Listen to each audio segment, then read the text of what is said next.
Uma linha do tempo desde o primeiro crime até a prisão do serial killer de Curitiba. Por que o reality Power Couple não tem casais LGBT? Um giro no mercado literário com José Neto. Entrevista exclusiva com o cantor Pedro Ferreira, que lançou em março o álbum Ele Era Eu. O álbum é todo focado em relacionamento e amor entre homens. Oi, meu nome é Renan Oliveira, hoje é o último dia do mês e você já deve estar acostumado, né? Hoje é o dia que eu me reúno com alguns colunistas pra gente falar sobre o mundo do entretenimento envolvendo LGBTs. Hoje a nossa edição tá um pouquinho mais enxuta porque a gente não conseguiu reunir os colunistas que a gente reúne normalmente, mas eu garanto pra você que tá imperdível da mesma forma. E antes de eu chamar o primeiro VT, você já sabe, né? Não esquece de curtir, compartilhar e comentar esse vídeo. Assim o YouTube entende que ele precisa entregar isso pra mais pessoas que precisam ficar informadas também. Também vou pedir pra você dar uma passada lá no dentrodomeio.com.br, lá é onde a gente publica as notícias de segunda a sexta sobre tudo que tá acontecendo no mundo. E você também pode apoiar a gente, eu vou deixar o link na descrição do vídeo, como eu sempre deixo, pra você entender melhor como funciona o sistema de apadrinhamento, por assim dizer, do nosso canal e do nosso site. Bom, vamos começar falando sobre TV, mais especificamente sobre reality show. O Fábio Garcia já conversou com a gente sobre Big Brother Brasil, sobre De Férias com o Ex, e hoje ele vai falar sobre um reality show da Record. Por que não tem nenhum casal LGBT ali no Power Couple? Olá, eu sou o Fábio Garcia, sou do canal Coisa de TV, e a convite do Renan, vim aqui falar uma coisa relacionando o reality show com o meio LGBT que nos cerca. Que no caso é o reality show Power Couple, que estreou agora em maio na Rede Record.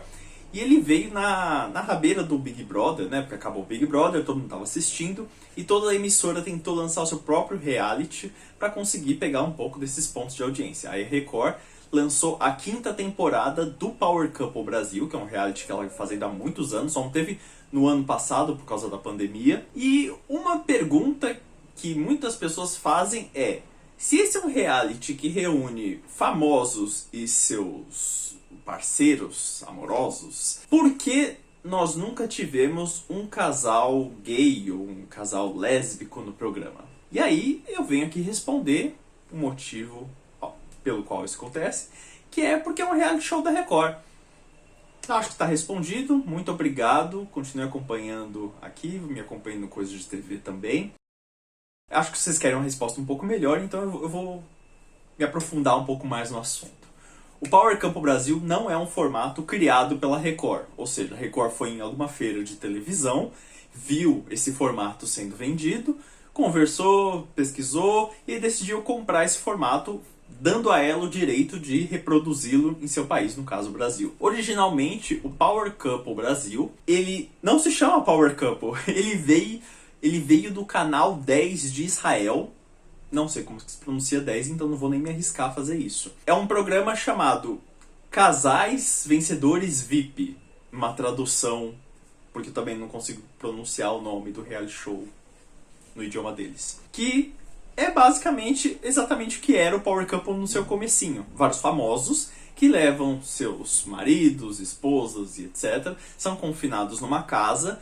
E aí eles participam de provas, meio que para mostrar o quão eles são casais poderosos, têm uma alta compatibilidade amorosa, em que, caso você não saiba como funciona, há o dia da prova das mulheres e o dia da prova dos homens. Quando acontece esses dias de prova, o parceiro precisa apostar uma quantidade de dinheiro, dizendo que a outra pessoa vai conseguir fazer aquela prova, cumprir todos os desafios, e aí, dando certo, aquele dinheiro vai para o fundo do casal, e o prêmio final do programa é o valor que eles conseguiram acumular em todas essas apostas que eles fizeram. Toda semana, o casal que tem menos dinheiro é eliminado. Ou na segunda edição não tem eliminação e cortam o cabelo das pessoas. Eu não entendi direito. E aí, no final, ganha quem conseguir acumular mais dinheiro. O Power Couple chegou no Brasil, fez um relativo sucesso, principalmente porque ele conseguiu reunir uma quantidade de celebridades bem interessante.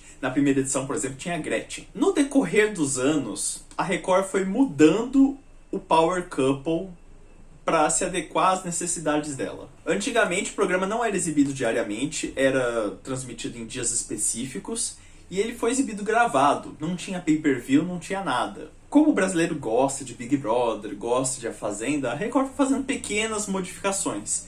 Se na primeira edição realmente essa coisa da aposta começou a ser mais importante, em outras edições ela permitiu que o vencedor do programa fosse escolhido por voto popular, que não é necessariamente a melhor escolha, mas é uma forma que a emissora também tem de que não vaze quem foi o grande vencedor do programa antes da final. A Record foi acrescentando várias mudanças, foi botando um pay-per-view. Atualmente o programa é exibido 24 horas por dia no pay-per-view, embora as câmeras não mostrem exatamente o que os casais fazem em seus quartos, eles estão salvos disso, eles não precisam mostrar sua intimidade.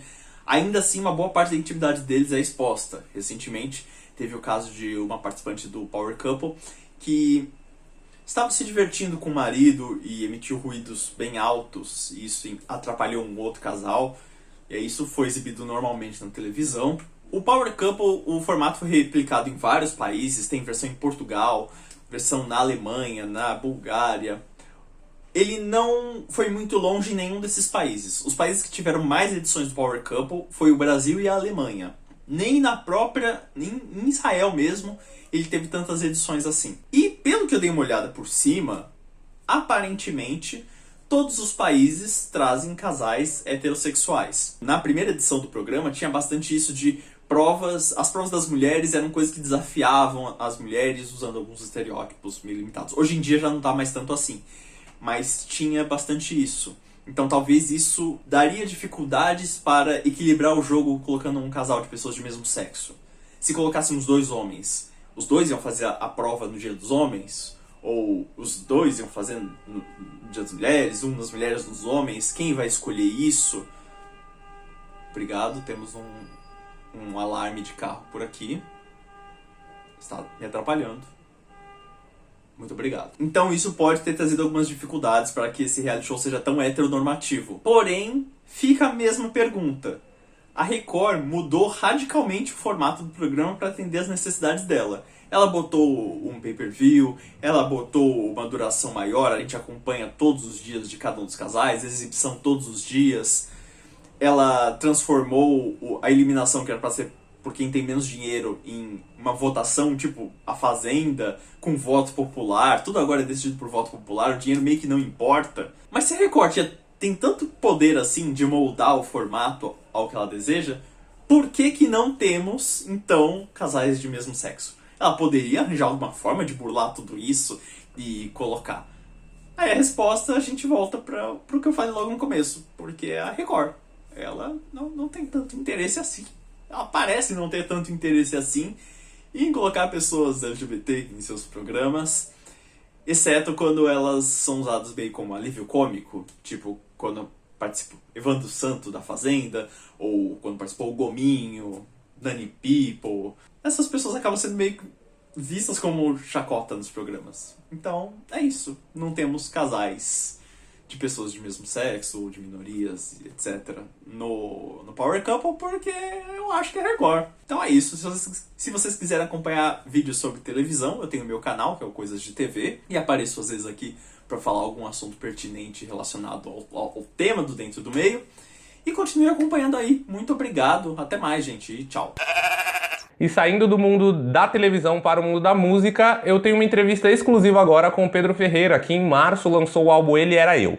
Quero pedir desculpas, quando eu estava entrevistando ele, o áudio do meu microfone deu uma falhada, então talvez você encontre alguma dificuldade de entender o que eu tô perguntando pra ele. Se ficar muito difícil, eu juro pra vocês que eu coloco até uma legenda.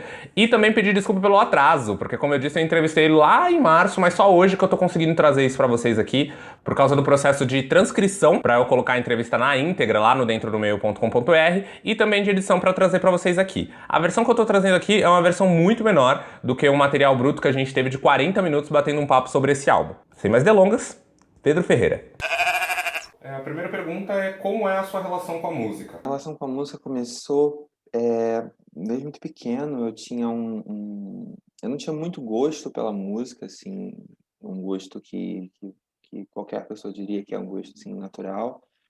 Ele veio por conta dos meus pais, como muita gente tem também. E o que aconteceu foi que, na verdade, eu impulsionei assim, esse meu gosto pela música com a morte do meu pai quando eu tinha 11 anos, em 2007. E aí eu me aproximei da composição. Antes disso, era pegar as coisas de ouvido, entender algumas canções, cantar em coral infantil, assim, que me formaram, mas que parecia que estava preparando um ambiente para eu me aproximar da música. E aí, quando foi em 2007, eu tive esse baque emocional. E foi o momento que eu comecei a a me aproximar da expressão, sabe? Da expressão mesmo musical.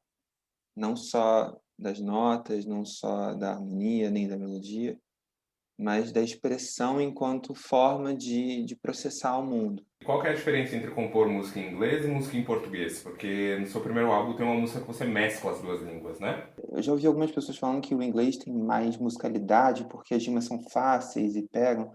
Para mim não era isso. Para mim, eu pegava o inglês era que eu conseguia falar coisas sem ter que me colocar a cara a tapa, sabe? Não tinha Uhum. que fala o bom português, assim, tipo, a gente diz o que a gente quer dizer na nossa língua. É diferente. Eu tinha escrito The Lovers que já era dessa época que eu tava sem conseguir colocar a minha cara a tapa.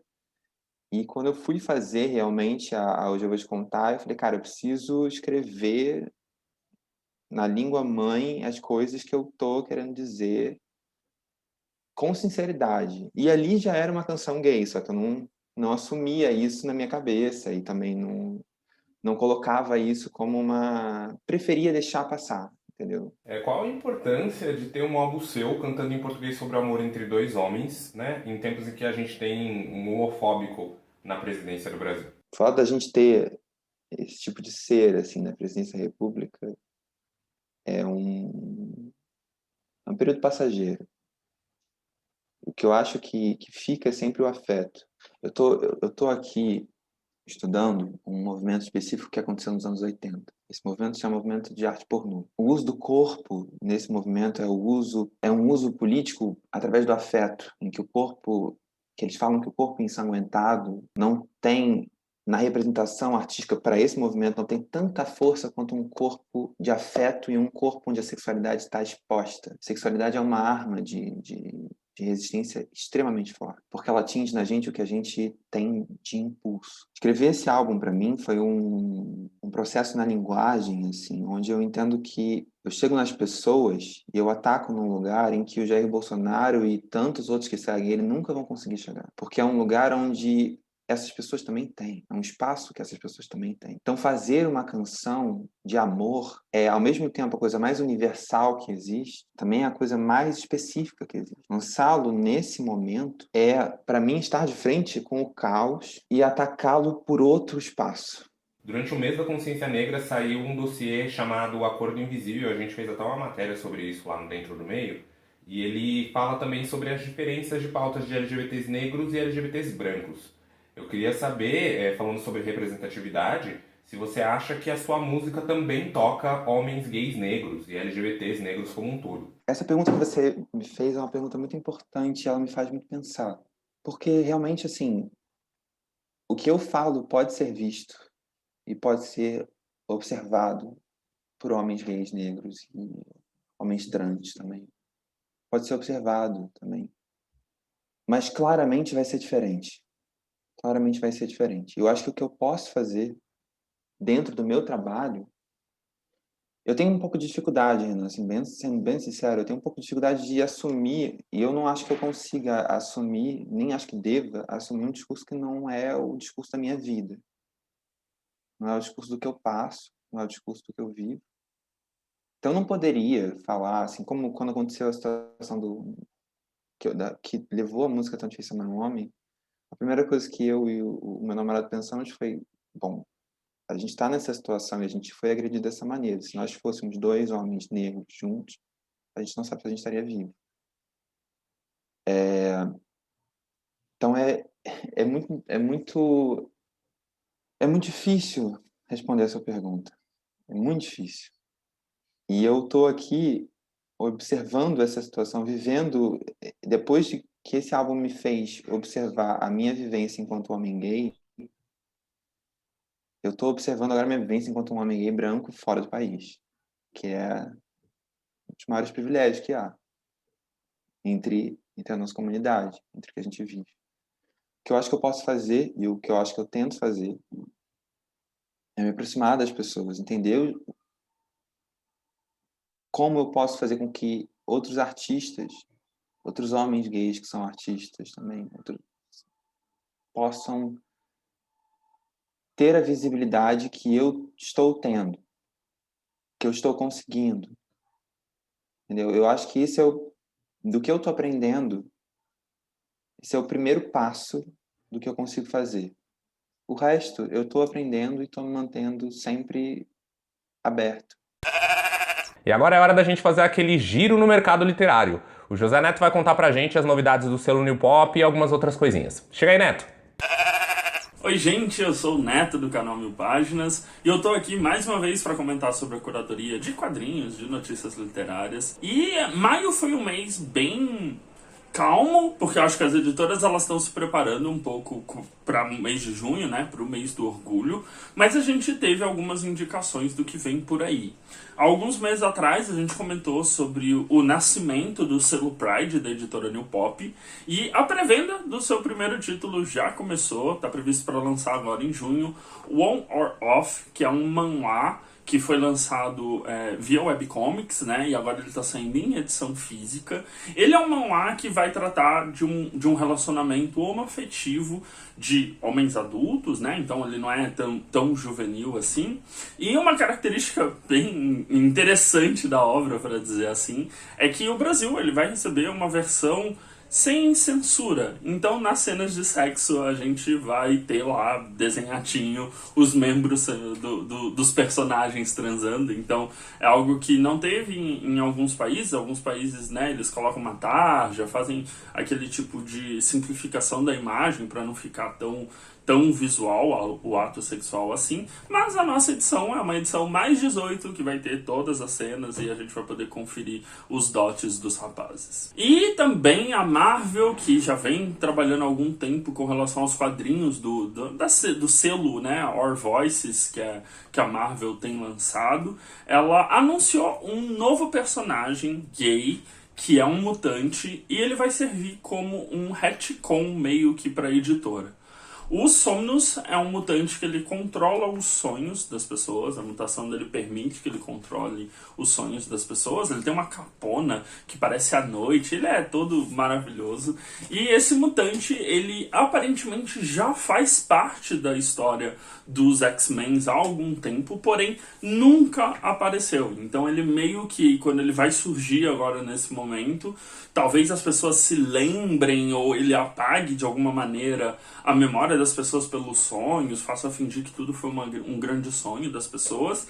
Então ele tá surgindo meio que vai dar uma bagunçadinha aí, ele vai surgir no quadrinho, né, que vai sair com relação ao Pride, né, ao mês do orgulho em junho, e é um mutante que já nasceu com a sua sexualidade definida, que é uma tendência que a gente vê aparecendo cada vez mais nos personagens, né? Eles não estão mais tentando transformar tanto ou desenvolver a aceitação de personagens já canônicos, mas estão investindo em personagens novos, com características novas. Então, Somnus, o novo mutante, o novo personagem gay da Marvel Comics. E é isso, assim, maio foi muito tranquilo, mas vamos ver agora pro mês do orgulho como é que vai ser, como é que as editoras, o que elas vão trazer de novidades pra gente. A gente se vê na próxima. Beijão!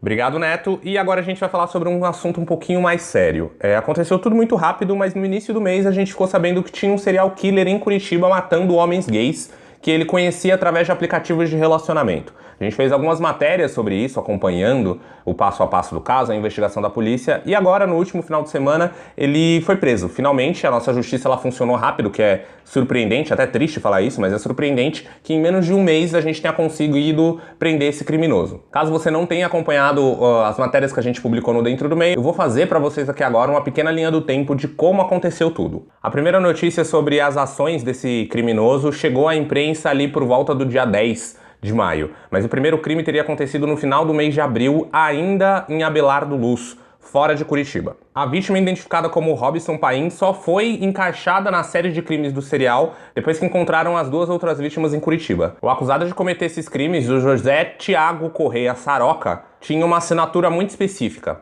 Ele enforcava as vítimas e quando as vítimas perdiam a consciência, desmaiavam, ele terminava de asfixiar essas vítimas com um travesseiro ou um cobertor. Foi por causa dessa espécie de assinatura que a polícia foi capaz de ligar os dois crimes de Curitiba ao primeiro crime que aconteceu em Abelardo Luz. Quando essa notícia chegou ao conhecimento da grande imprensa, as 3 vítimas já estavam mortas, mas isso não impediu que o José Tiago tentasse matar uma 4ª vítima no último dia 11 de maio. Essa vítima conseguiu se desvencilhar do enforcamento de Tiago, foi por causa dela que a polícia conseguiu chegar ao criminoso no último sábado, dia 29. A polícia divulgou ainda hoje, nesse dia 31, que eu tô gravando o vídeo e vou subir ele no YouTube, que todos os crimes aconteceram na terça-feira, mas por uma questão de coincidência mesmo. Durante o interrogatório, José Thiago não apresentou nenhuma espécie de remorso, mas também não ficou claro porque ele escolhia sempre homens gays para matar. Também já havia sido divulgado que ele não chegou a transar com nenhuma das vítimas. O que a gente sabe agora, depois do interrogatório, é que ele tem problemas com drogas e por isso que ele cometia um crime por semana, para que ele conseguisse ter dinheiro para manter o vício. A ideia que se tinha antes é que ele roubava apenas celulares e notebooks para não deixar nenhuma espécie de rastro e dificultar a polícia de encontrá-lo. Mas essa possibilidade, depois do interrogatório, já foi descartada. O acusado não explicou porque ele escolhia homens gays para matar, mas uma análise do profissional de psicologia que acompanhava o interrogatório falou algo sobre algum trauma do passado. Ele ainda confessou que, além desses crimes, ele matou mais homens gays, mas que ele não ia falar nada, sendo que a polícia não tinha encontrado ainda. Então, o número de 3 mortos pode ser ainda maior. A polícia continua investigando o crime, ainda não há uma sentença de prisão, porque não houve julgamento, mas a prisão preventiva de 30 dias, solicitada pelo delegado, pode ser prorrogada. É importante ressaltar que, apesar de ter ganhado grande repercussão, o caso desse serial killer de Curitiba, não é a primeira vez que algum assassino usa redes de relacionamento gay, seja ela Hornet, Grindr, Scruff ou tantas outras, para se aproximar e matar homens gays. Por isso é importante deixar sempre a atenção redobrada. A gente não vai ser hipócrita e fingir que ninguém aqui vai se encontrar com alguém que conheceu em aplicativo de relacionamento, até porque é para isso que esses aplicativos existem, para que a gente conheça outras pessoas, mas é importante sempre ficar ligado. Se você vai sair com um cara que você não conhece, manda a localização pro amigo, manda dados pros seus amigos e tenta, ao máximo, não levar uma pessoa que você não conhece direto para sua casa no primeiro encontro. A gente fica aliviado que a polícia tenha agido de uma maneira tão rápida para tirar esse cara de circulação e vai ficar de olho aí no julgamento para ver quanto tempo de prisão, se há algum trauma de fato. A polícia havia antes dito que pode ter ali algum distúrbio mental, se isso vai ser comprovado ou não. Você sabe, a gente está de olho nisso e assim que tiver mais informações, a gente publica no dentrodomeio.com.br. Por hoje é isso. Amanhã, dia 1º, começa o mês do orgulho. A gente vai fazer toda a cobertura de todas as novidades que acontecerem durante o mês, inclusive a parada LGBT no site. Fica de olho, vou deixar o endereço aqui para vocês e repetir, dentrodomeio.com.br. Não se esquece de curtir, comentar e compartilhar esse vídeo com seus amigos para que ele atinja cada vez mais pessoas e elas fiquem informadas e conheçam também o nosso trabalho. Como eu disse no começo do vídeo, vou deixar aqui na descrição o link do cartaz para você entender como você pode apoiar o Dentro do Meio para que mais vídeos como esse possam ser gravados e a gente continue mantendo o nosso site no ar. Por hoje é isso e a gente se vê no final do mês que vem. Tchau, tchau!